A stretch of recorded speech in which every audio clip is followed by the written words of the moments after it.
Hi, I'm going to have a look at Ceramic, the decentralized data network, go through its getting started, and try and make a simple app. Here's their website, and let's start building. So we have a sandbox testing out several pre-made example queries below to gain hands-on experience. So it seems to use GraphQL as the API. Reading posts. Use the example queries below to access data related to the posts model. The following sandbox section will allow you to create ceramic documents using mutations. For this section, you will be using a different model definition. These have been included for your reference below and have already been deployed onto the node this sandbox uses. Authentication. You will first have to self-authenticate on the ceramic node the sandbox environment uses. This is required for making mutation queries, whereas you do not have to be authenticated on a given node to read its data. In order to do so, you will need a MetaMask browser extension. Your browser should create a prompt for you that looks like this. So this is EIP 4361, the sign-in with Ethereum standard. Creating a record. Now that you're authenticated, you'll be able to create a ceramic dev profile of your own. Complete this sandbox module by following the steps. To get started, clone the extension repository, install your dependencies, and run the local application. So when we have it running locally, we need to sign in again. Once authenticated, you'll be able to verify your own profile as well as others. If you've signed in using the same account, you will see the profile you just created. Okay, so here's my profile. Verify profile. Verified. Next we come to set up your environment. So set up your environment. The first steps to build with ComposeDB is setting up your development environment. You can use the wheel, the recommended and easiest way to configure. I like easy, so let's try that. So get the wheel. Once wheel is downloaded, you are good to start configuring your project working directory. To kick off, run the command below. This will install the ceramic and composedb dependencies and spin up a local node running in memory. Moreover, this option will give you an option to set up an example web3 social app for you to interact with and test composedb features. So if we look in the package.json, we can have a look at the run scripts, and we've got a dev which does a bootstrap, runs GraphQL, and runs a next app.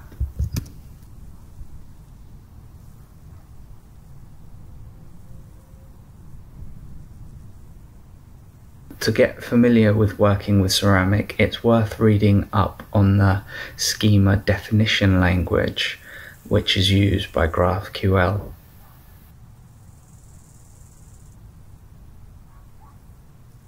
So I've built up my mutation, and I keep getting this error, unexpected error.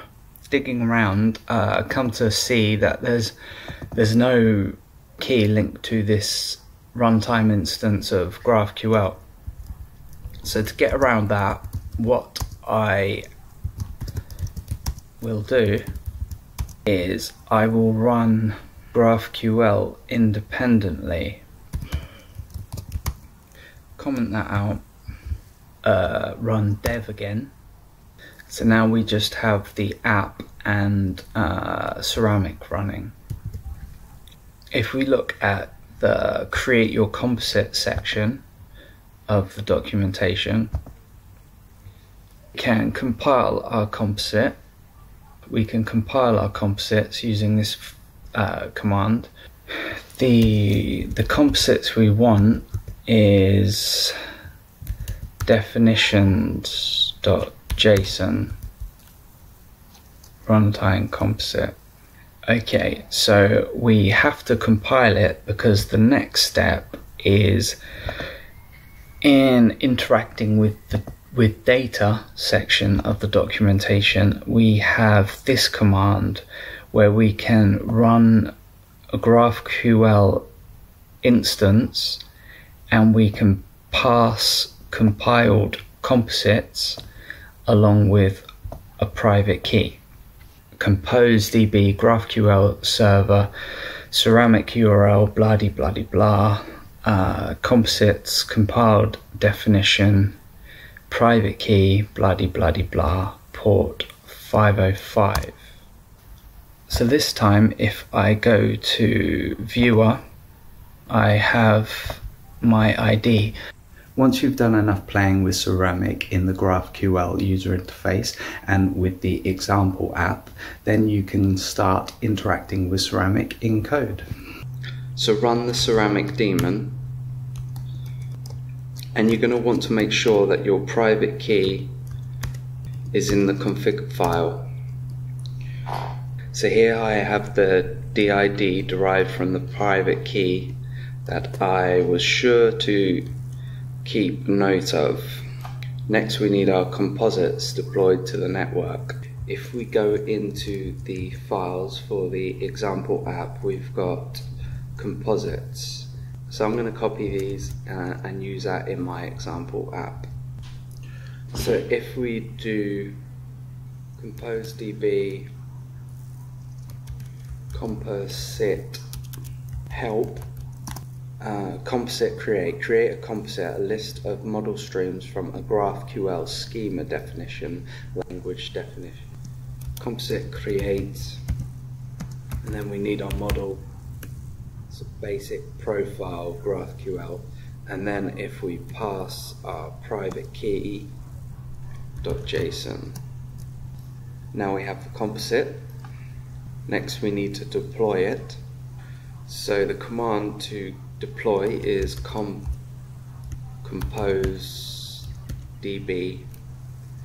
composite deploy. Then you specify the composite file, and then again you put your private key.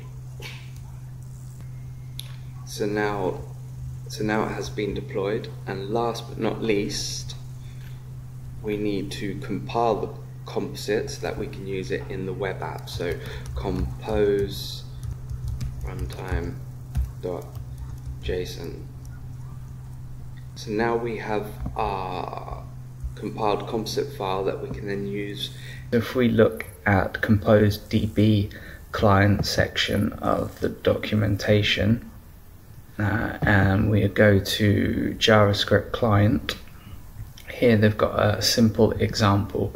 So I'm going to make a test module script, and I'm going to pretty much paste this in. Here I've fleshed out my test script. So I've imported the composites from the test application, and I've got a query here that I can run. So if I just run this, so node, I have the profile that I created in the GraphQL user interface. Okay, so that's good. We can read data from a Ceramic node. Okay, so we can read data from the Ceramic node, but in reality that's not much better than an RSS feed. So what we really want to do is to start allowing people to add data. In the documentation, if we go to guides and then authenticate users, in composedb, authentication is needed to enable mutations on data controlled by a user's account. User sessions. Sessions provide a familiar Web2-like authentication experience for ceramic apps where a user signs in once for a time-bound session and then interacts without needing to manually approve every transaction. A durable root ceramic account, DID PKH, is generated based on a user's blockchain wallet. The root account generates a temporary ceramic account, DID key, for each app with tightly scoped permissions that only lives for a period of time in the user's browser. So I'm going to switch to using a Next web app to try and implement these web sessions and allow users to make mutations. First of all, I've set up all the stuff to do with interacting with my Ethereum wallet using Web3 modal. And then I've got an assets folder in which I have the compiled runtime. Then we have the ceramic objects, my compose client. We specify the URL of the node which is running in the background, and then we specify the imported definition. And then what I've got here is I've got this authenticate ETH PKH method, and all I've done is I've copied this from the example app. If I go to the source of the example app, we have this file, and in here they've got authentication methods. It generates a DID and stores it in local storage. So connect with my wallet, initialize ceramic, and then so we're getting asked to sign this message, and that's as a result of this function here. And if we go to the ceramic documents, there's a section on authorization which steps you through this as well. So authenticating users, so user sessions. So we need to install this and we need to install this. Here's the example of how to action this authentication method. So sign this, I can click this button, get data, which executes a simple query using the compose client object. We query for the first three basic profiles. Then we move on to mutations. So in order to do a mutation, we need to make sure we call this set DDI session DDI, which is what is done in this function, which I copied from the example app. So we're setting the DDI on the compose object. Yeah. And then we can call a mutation. So in my example web app, I've got 4 input fields. So name,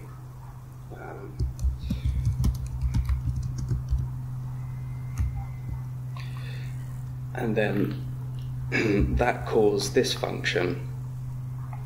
So if you're familiar with GraphQL enough, you can build up this mutation query. But you can also look at the example app.